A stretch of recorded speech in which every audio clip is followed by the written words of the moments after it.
Salut les ratopotes, j'espère que vous et votre troupe vous allez bien et que vous êtes prêts à découvrir cette nouvelle vidéo.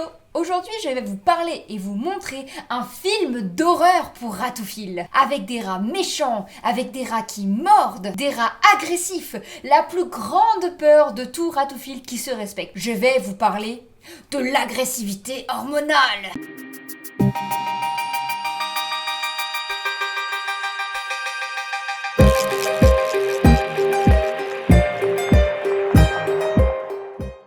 Ça fait déjà plusieurs fois que je vous parle de l'agressivité hormonale, un peu vite fait, sans pour autant vous expliquer réellement ce que c'est et comment y remédier. Beaucoup de ratophiles ont déjà connu des rats difficiles qui mordent leurs humains et leurs copains, ce qui en soi sont des signes d'agressivité hormonale. Mais pas que. Attention, un rat qui mord n'est pas forcément agressif hormonal, c'est un poil plus subtil que ça. L'agressivité hormonale, c'est, comme son nom l'indique, une agressivité liée aux hormones. Tout le monde le sait, les rats, comme nous d'ailleurs, ont des hormones. Les mâles ont de la testostérone et les femelles des oestrogènes. Bon, sur ça, tout le monde est d'accord. Mais du coup, pourquoi certains se retrouvent agressifs à cause de leurs hormones et pas d'autres? Tout simplement parce que chez certains rats, les hormones, la testostérone en particulier, est en surplus, ce qui les rend agressifs. Attention, il faut bien se rendre compte que l'agressivité hormonale est une réelle maladie et que le rat en souffre réellement. Il n'est pas agressif par plaisir et il est surtout pas bien dans ses pattes et c'est la seule manière qu'il a de l'exprimer. L'agressivité hormonale est très souvent confondue avec la crise d'adolescence qui arrive généralement à peu près au même moment, c'est-à-dire vers les 5-6 mois de la vie du rat. La crise d'adolescence a une durée limitée, c'est-à-dire jusqu'à environ 10-12 mois pour les plus casse-pieds. Et pendant cette crise, le rat aura tendance à plutôt tester ses limites avec ses copains et avec vous, c'est-à-dire tout simplement mordiller, sauter un peu partout, être un peu chiant, à grignoter tout ce qu'il peut trouver, mais ça reste limité, sans pour autant aller dans l'excès. Lorsqu'un rat est réellement agressif hormonal, il aura tendance à être très agressif et surtout ultra stressé. Malheureusement, ce comportement reste dans le temps. Il ne s'estompe pas comme la crise d'adolescence, au contraire, il s'empire. L'agressivité hormonale peut par contre arriver plus tôt ou plus tard que la crise d'adolescence, d'où l'important d'être toujours vigilant sur le comportement d'un rat qui devient agressif. Petite précision quand même si l'agressivité hormonale est beaucoup plus courante chez les mâles, elle existe aussi chez les femelles. Et donc, quels sont les signes de l'agressivité hormonale ?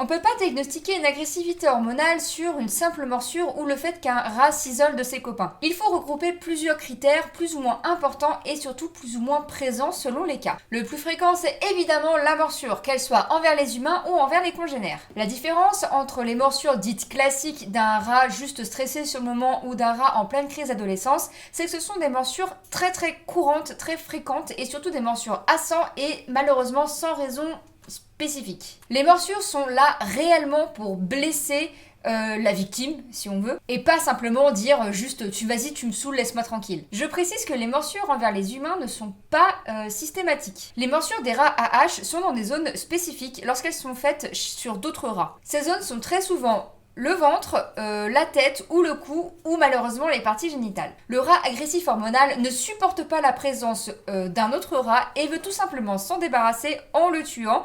Et malheureusement, ces attaques ne sont pas forcément justifiées. Ouais, je sais, c'est pas top dit comme ça. Ensuite, on remarque un marquage urinaire vraiment ultra exagéré. Des pipis absolument partout et tout le temps. Que ce soit des gros pipis ou simplement des petites gouttes, l'important pour le rat agressif hormonal, c'est de marquer son territoire absolument partout. En gros, c'est pour dire ça, c'est à moi, tu t'approches pas. Tous les rats font du marquage et principalement les mâles et ça c'est totalement normal. Là je vous parle de réel marquage excessif. On remarque aussi que le rat se frotte de façon anormale, principalement sur le lieu de sortie, histoire de laisser son odeur partout où il passe. Il ne supporte pas l'odeur des autres rats et veut à tout prix montrer sa présence et avoir le contrôle de son environnement. Un rat agressif hormonal peut aussi montrer une très grande nervosité et surtout une tension palpable dans son comportement. Il sera ultra stressé au moindre petit bruit, au moindre petit mouvement ou à la moindre petite approche de vous ou d'un de ses copains. Et il manifestera cette grande nervosité par de magnifiques hurlements plus ou moins importants.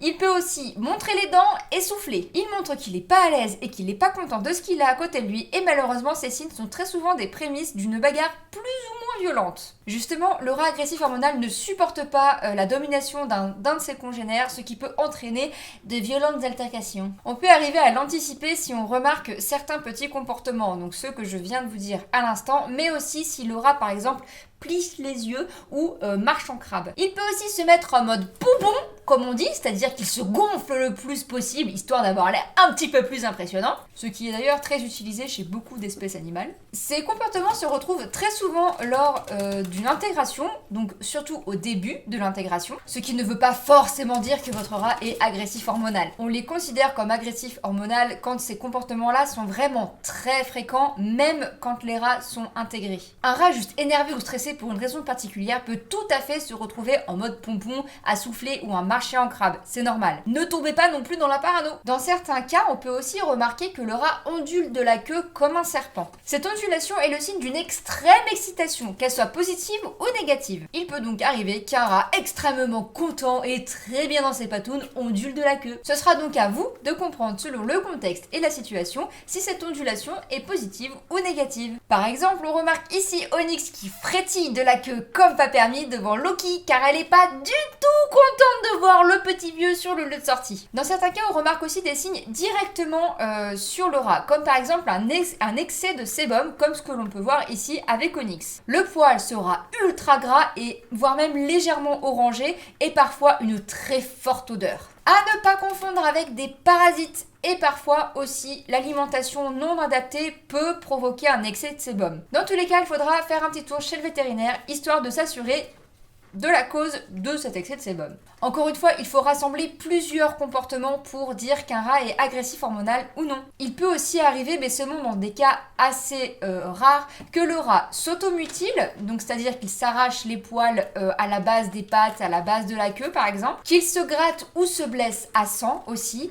et dans les cas vraiment extrêmes, qu'il cesse de s'alimenter carrément. Personnellement, je n'ai jamais eu le cas dans ma troupe malgré plusieurs cas d'agressivité hormonale. Bon, vous l'aurez compris, tous ces signes ne sont pas top. Que ce soit pour vous, mais aussi pour les copains et surtout pour le rat qui est atteint d'agressivité hormonale. Du coup, comment régler tout ça ? Comment aider votre rat à être plus cool avec ses copains et surtout à être bien dans ses pattes ?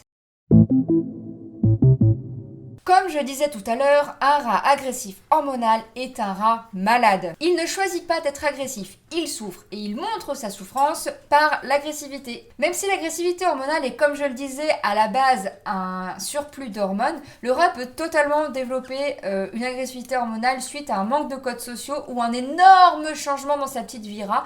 Par exemple, le décès d'un copain avec qui il était extrêmement proche, un déménagement ou un replacement aussi. Le stress que tout cela engendre fait monter un énorme pic d'hormones et le rat peut s'isoler et devenir agressif envers vous ou envers ses copains. On remarque donc plusieurs formes d'agressivité hormonale, des plus ou moins importantes selon les cas. Tous les rats ne vont pas tuer leurs copains ou se mutiler à sang. Certains rats resteront tout simplement dans leur coin en mode bug, c'est-à-dire en fixant un point dans le vide et en sursautant au moindre petit bruit de mouche qui pète. Coucou, qu'est-ce que tu fais là, moi, Lilith? Coucou, Razel. Non, tu me fuis encore. Mais alors? L'agressivité hormonale, en gros, c'est un rat ultra stressé. Donc, une fois que le diagnostic de l'agressivité hormonale a été posé, la seule façon de le régler, c'est la castration ou la stérilisation. En castrant ou en stérilisant votre rat agressif hormonal, les hormones redescendent, ce qui est en soi normal. Et donc, le rat se calme. Attention, la descente d'hormones n'est pas instantanée. Ne croyez pas qu'en faisant stériliser ou castrer votre rat le lundi, dès le mardi, vous pourrez lui faire des papouilles. Ça, c'est mort. Oubliez ça tout de suite. Généralement, on attend au minimum 15 jours, voire 3 semaines, histoire que le pic d'hormones soit passé, car c'est durant ce pic que le rat est le pire.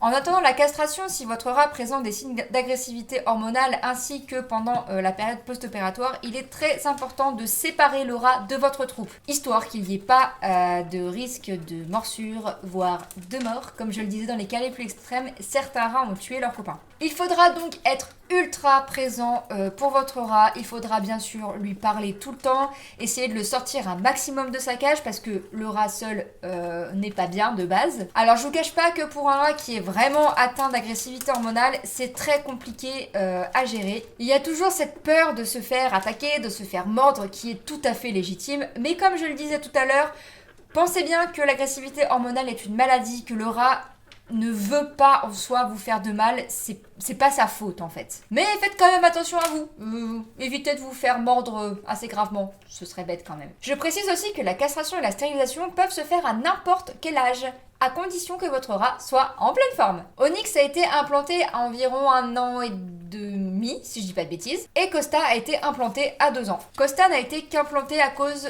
de son âge quand même assez avancé et surtout de ses soucis respiratoires. L'implant est une pratique beaucoup moins envahissante que la castration ou la stérilisation. On préconise quand même une castration ou une stérilisation plutôt qu'un implant car c'est quand même beaucoup plus radical et beaucoup plus sûr qu'un rat AH redescende au niveau hormones et se calme. Après, castration, stérilisation, surtout sur des rats AH très AH. Si votre rat est AH léger, comme on dit, l'implant marche très bien, vous n'avez pas de souci à vous faire. Maintenant, si vous me le permettez, je vais vous parler de ma propre expérience dans le monde de l'agressivité hormonale. Puis de toute façon, vous n'avez pas le choix. Puis si vous voulez pas l'entendre, bah vous quittez la vidéo, hein. La meuf qui donne grave envie de suivre sa vidéo. Génial. Alors moi j'ai commencé l'aventure ratophile en 2017 avec Onyx et Gwen. Comme tout débutant qui ne se renseigne pas avant de prendre des animaux, j'ai fait n'importe quoi. Cage, nourriture, litière et accessoires pas du tout adaptés. Et en plus de ça, j'ai pris en animalerie. Voilà. Bon, jusque-là, j'ai fait vraiment n'importe quoi. Mais j'étais contente d'avoir mes rats, ça faisait plus de 5 ans que je les attendais. Pendant 6 mois, j'ai essayé sans relâche d'apprivoiser mes 2 petites ratounes, mais j'y arrivais pas. Gwen me fuyait comme pas permis et Onyx m'attaquait tout le temps. J'avais même jusqu'à peur de mettre la main dans la cage, j'avais même plus envie de les voir et j'avais même hésité à m'en séparer. Je pleurais très souvent et je comprenais vraiment pas pourquoi j'arrivais pas à tisser de lien avec elles. Entre-temps, je me suis bien renseignée, je me suis inscrite sur les groupes Facebook Ratophile, j'ai pu changer ma cage, ma nourriture, ma litière, bref, j'étais parée. Puis j'ai voulu prendre une autre petite puce. J'ai fait mes démarches, etc. Et c'est comme ça que Bulle est entrée dans ma vie en novembre 2017, si je dis pas de bêtises. Quarantaine. Ok, on commence les intégrations. Franchement, ça a été une catastrophe. Onyx s'est montrée ultra agressive envers ma pauvre petite Bulle. Et Bulle, du coup, savait pas du tout comment réagir. Elle essayait de trouver réconfort auprès de Gwen, qui elle n'en avait absolument rien à faire. Et avait Onyx, qui l'attaquait sans relâche. Bulle a été blessée à 100 par l'un, 2 fois, que ce soit à l'oreille, là, vers le ventre, je crois, même une fois, si je dis pas de bêtises, pas loin du cou ou par là. Enfin bref, elle a fait je sais pas combien de tours chez le vétérinaire.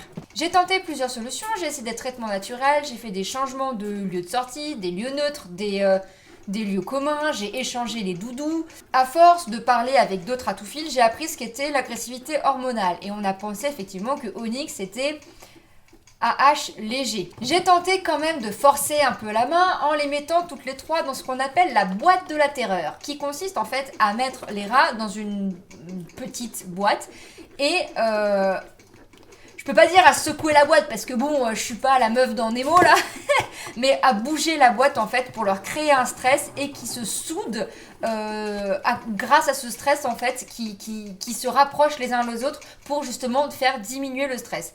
Alors cette technique on l'utilise seulement pour des cas assez difficiles, c'est pas quelque chose qu'on va faire en premier lieu pour une intégration, vous vous en doutez bien. Bref, l'intégration s'est finalement faite et toutes les 3 dans la cage, ça allait. Puis Loki, un vieux mâle de 2 ans et demi, est arrivé début janvier 2018. Il avait été implanté avant d'arriver et après sa quarantaine, j'ai commencé les intégrations. Rebelote, une véritable catastrophe. Onyx qui ne l'accepte pas du tout et Loki du coup qui se retrouve totalement rejeté de la troupe. C'est-à-dire qu'il avait même pas le droit de dormir avec les filles et que quand c'était l'heure de manger, il fallait qu'il attende que les 3 filles aient terminé leur repas pour que lui puisse manger les restes en fait. Onyx ne supportait ni dans la cage, ni en sortie comme ce que je vous ai montré tout à l'heure avec sa queue qui ondule. Elle a jamais pu le blairer, pour parler moins poliment. Et malheureusement, elle l'a aussi blessé plusieurs fois à sang, notamment une fois où il a été blessé derrière l'oreille. Un peu plus tard, dans 2018, j'ai dû déménager pour des raisons personnelles et je me suis retrouvée un petit peu à vagabonder pendant 1 ou 2 mois avec mes ratounes. Et c'est là que l'agressivité hormonale d'Onyx s'est avérée vraiment grave. Un jour que j'avais fait la cage, j'avais remis Onyx et Bulle ensemble, sachant que Gwen et Loki étaient tous les deux deux malades, donc ils étaient tous les deux à part. J'ai à peine eu le temps de me retourner que Onyx avait littéralement défoncé Bulle. C'est-à-dire une grosse blessure à sang vers les parties génitales. Et je vous mens pas, littéralement à 1 millimètre près, même pas, j'aurais dû euthanasier Bulle car on n'aurait pas du tout pu la soigner en fait. Et c'est à ce moment-là que je me suis dit que ok, Onyx est vraiment pas bien, c'est une véritable catastrophe, il faut absolument faire quelque chose pour l'aider. Ayant un petit peu peur de l'opération à l'époque, j'ai préféré la faire implanter. Et à partir de ce jour, c'est devenu une crème, une pépette tellement adorable, mais genre vraiment, elle est devenue câline, elle est devenue joueuse, elle était géniale. L'implant a véritablement fait des miracles. Ensuite, j'ai eu Costa en février 2020, que vous pouvez voir ici, ma petite louloute. Elle est arrivée chez moi à environ 2 ans et sachant que ça faisait environ 1 an et demi que son humaine ne s'en occupait plus vraiment, elle avait développé envers moi une grande hostilité. C'est-à-dire que je pouvais même pas mettre la main dans la cage. Par exemple, je mettais la main dans la cage ici, elle était là-haut. Elle descendait en furie dans la cage pour me mordre. Elle avait aussi plusieurs autres symptômes, principalement les yeux tout le temps plissés et elle soufflait énormément quand j'essayais de lui parler ou d'être avec elle. Je sais pas si j'ai réussi à retrouver la vidéo, mais voilà Costa quand elle soufflait, en fait elle soufflait et elle voulait comme se barricader pour me dire en gros non toi je veux pas te voir. Et s'il y a sur la vidéo du coup, on remarque bien qu'elle a des petits yeux plissés genre toi je vais te défoncer.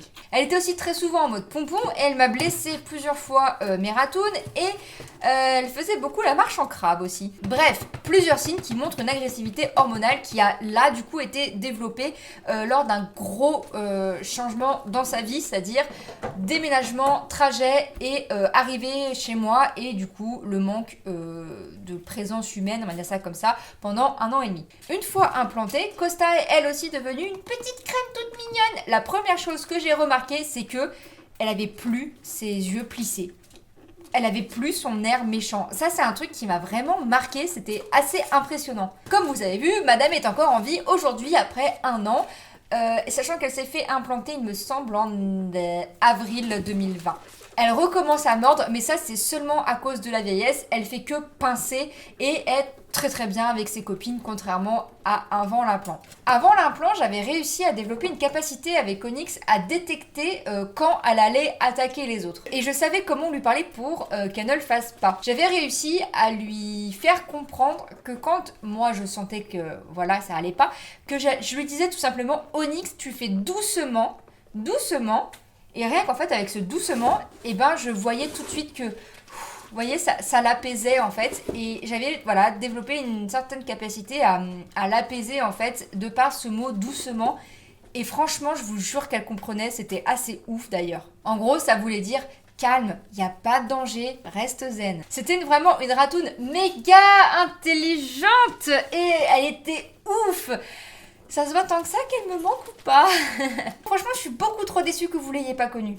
Bref, tout ça pour dire, ne devenez pas parano et ne désespérez pas non plus. Et surtout, ne faites pas ce que j'ai failli faire, ne donnez pas vos rats qui mordent. Il y a toujours des solutions et des manières de faire. Donc, pour résumer tout ce que je viens de raconter. En résumé, l'agressivité hormonale est une vraie maladie. Le rat n'est pas fautif, il en souffre autant que vous et ses copains. Un rat qui mord n'est pas forcément agressif hormonal, il faut regrouper plusieurs symptômes que juste des morsures. La seule solution pour régler tout ça, c'est la castration ou la stérilisation. N'abandonnez pas vos rats à hache, soutenez-les. L'agressivité hormonale est beaucoup plus fréquente chez les mâles, même si elle existe aussi chez les femelles. Je précise que tout ce que je viens de raconter n'est qu'à titre informatif, chaque rat est différent. Certains rats peuvent présenter plusieurs symptômes plus ou moins importants, alors que d'autres seulement 1 ou 2, mais ultra présents. Soyez toujours à l'écoute de vos rats et restez très attentifs à leurs besoins et à leur comportement. Je rappelle aussi que je ne suis pas vétérinaire et que tout ce que je dis ne sont que des choses que j'ai acquis de par mon expérience, ainsi que le témoignage d'amis et autres ratophiles. Si un rat présente des signes anormaux d'agressivité, qu'il s'automutile, qu'il s'isole, qu'il cesse de s'alimenter, qu'il est blessé ou qu'il blesse un autre copain, ce n'est pas forcément dû à de l'agressivité hormonale. Il faudra dans tous les cas consulter un vétérinaire, NAC de préférence. Et voilà, c'est tout pour cette fois. J'espère vous avoir aidé à comprendre ce qu'est l'agressivité hormonale et surtout que cette vidéo un peu plus conséquente que d'habitude vous a plu. N'hésitez surtout pas à mettre un j'aime ou un commentaire avec votre expérience si le cœur vous en dit et surtout à vous abonner en activant la petite cloche pour ne plus manquer aucune des vidéos. Je suis aussi sur Insta et sur Facebook, n'hésitez pas à me suivre. Et je vous dis au revoir avec la petite nouvelle Tilt qui a été trop timide pour se montrer durant cette vidéo. Merci à tous de m'avoir écouté et je vous dis à la prochaine. Salut les ratoupotes, bisous. Au revoir, ma louloute. Oh, t'es